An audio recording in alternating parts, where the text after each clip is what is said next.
स्वागत है दोस्तों स्टडी फॉर यूपीएससी के लिए। हम लोगों ने पहला दिन इकोनॉमी, दूसरा दिन पॉलिटी और आज तीसरा दिन जो है डे 3 में हम लोग इकोलॉजी देखेंगे। तो शुरू करते हैं। देखिए, पर्यावरण क्या होता है। तो पर्यावरण जो होता है वो किसी भी जीवित प्राणी के चारों ओर पाए जाने वाले लोग, स्थान, वस्तुएं एवं प्रकृति को पर्यावरण कहते हैं। अगर हम पर्यावरण का संधि विच्छेद करें तो परि जो आवरण होता है, यानी कि चारों तरफ के आवरण को हम लोग पर्यावरण कहते हैं। और इस आवरण में हमको क्या मिलेगा? तो इस आवरण में मिलेगा हमको लोग मिलेंगे, स्थान मिलेंगे, वस्तुएं मिलेंगे यानी पेड़ पौधा मिलेंगे, प्रकृति खुद मिलेगा। ठीक है, अब आगे बढ़ते हैं। ये भी पर्यावरण का डिफिनीशन ही है। तो पर्यावरण जो है ना वो आपको जैव यानी सजीव और अजैव यानी कि निर्जीव घटकों और किसी जीव के आसपास के व्यवहार और उसके व्यवहार से होने वाले प्रभाव और प्रभाव से क्या घटनाएं शामिल होती हैं उसको भी हमको देखना पड़ता है। यानी कि पर्यावरण जो है वो जैव और अजैव और किसी जीव के चारों ओर के व्यवहार, प्रभाव और घटनाओं का कुल योग होता है।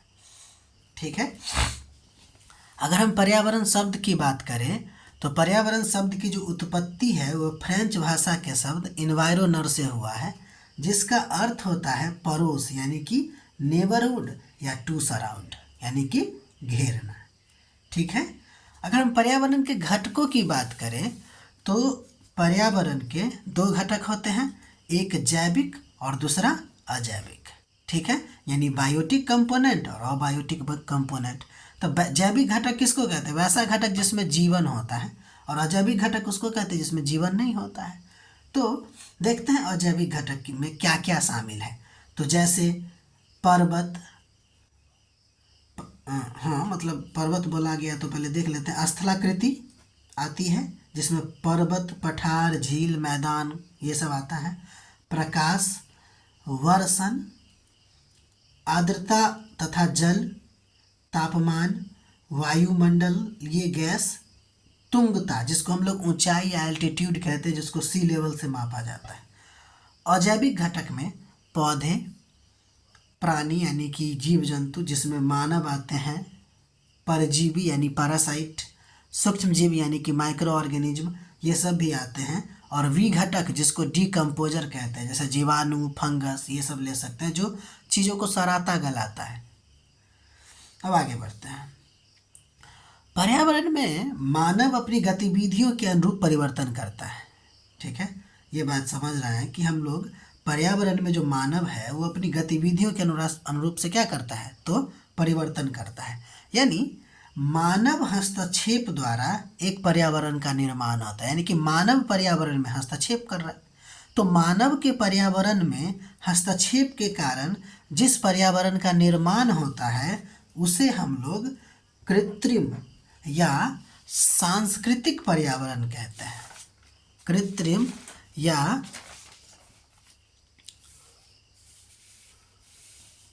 सांस्कृतिक पर्यावरण कहते हैं। ठीक है, और जब मानव का हस्तक्षेप नहीं हो यानी कि मानव हस्तक्षेप रहित हो तो उसे हम प्राकृतिक पर्यावरण कहते हैं। जैसे फॉरेस्ट जो होगा वो आपको प्राकृतिक पर्यावरण के अंतर्गत आएगा, लेकिन जैसे मान लीजिए कि बाग जो आप बनाते हैं घर के आसपास, वो जो होगा वो क्या होगा?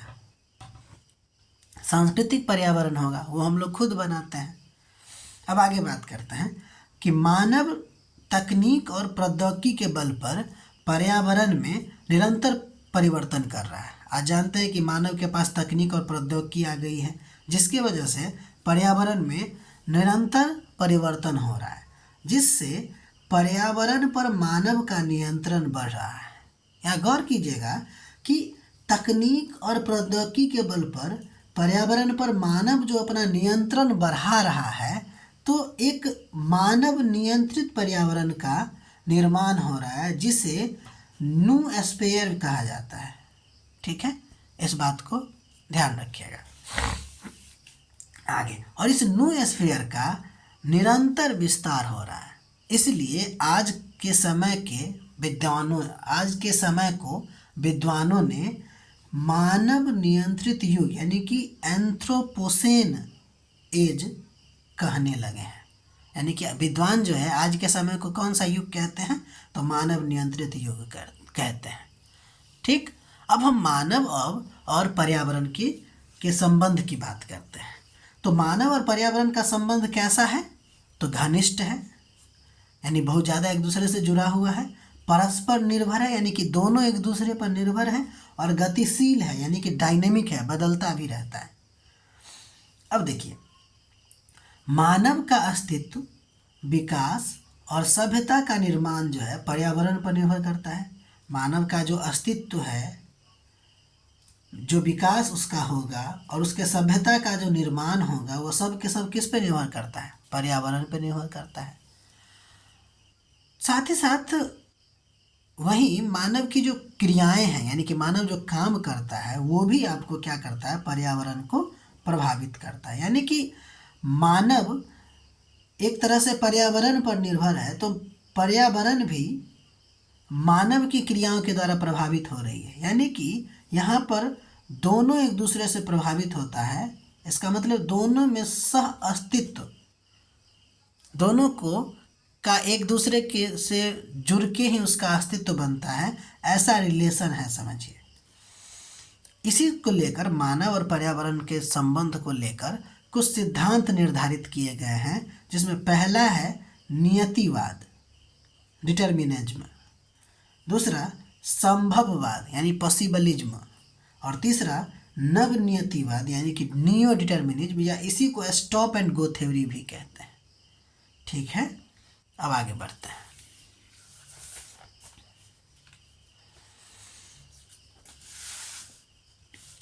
नियतिवाद के बारे में बात करते हैं।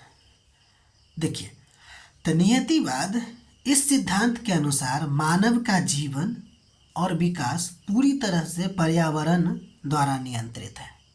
ठीक है, यानी मानव को पूरी तरह से पर्यावरण के अधीन कर दिया गया। यानी कि इसको मान लिया कि मानव जो है वो पर्यावरण का एक फैक्टर है, बस एक्टिव नहीं, वो भी पैसिव फैक्टर, जैसे बाकी भूमि पूंजी हैं वो।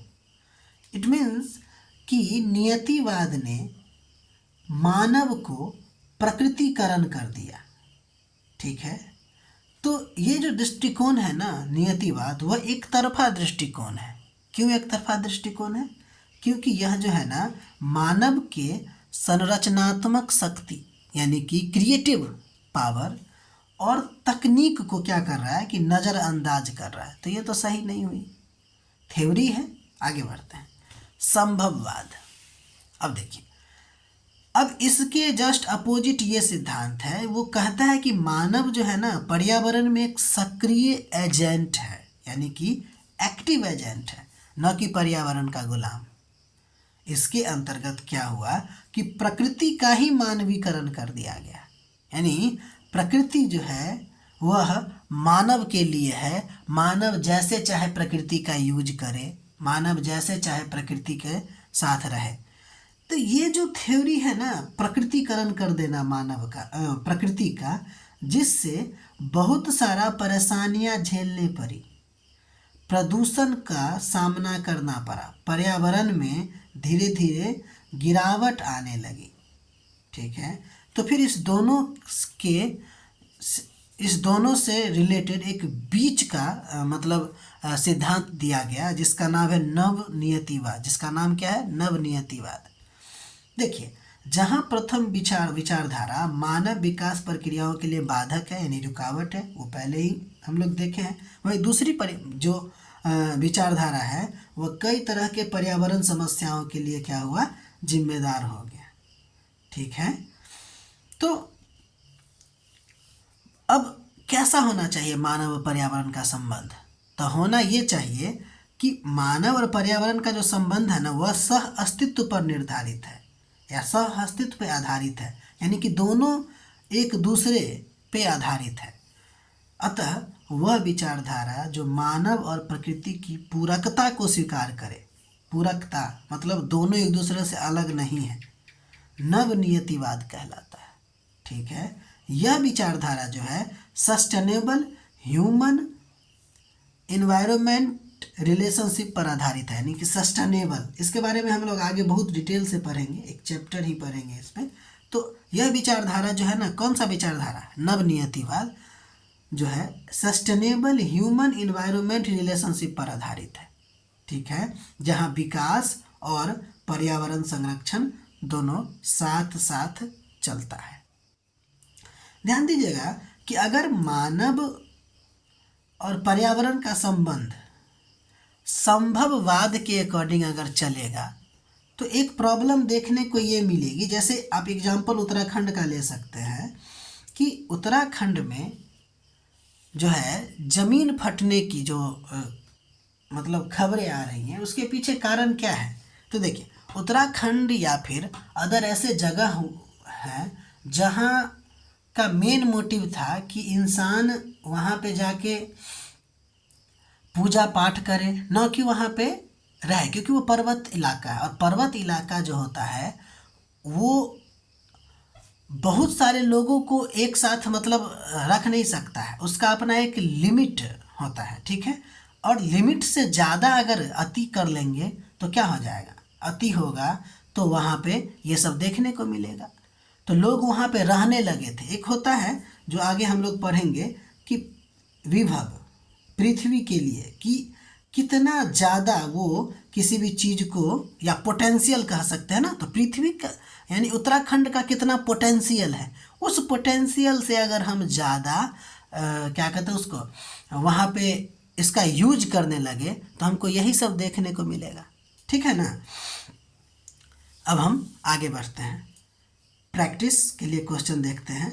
तो पहला क्वेश्चन तो यह है कि पर्यावरण पर टिप्पणी लिखना है, और दूसरा ये है कि मानव और प्रकृति के बीच सामंजस्य ही प्रकृति और मानव के अस्तित्व के लिए आवश्यक है।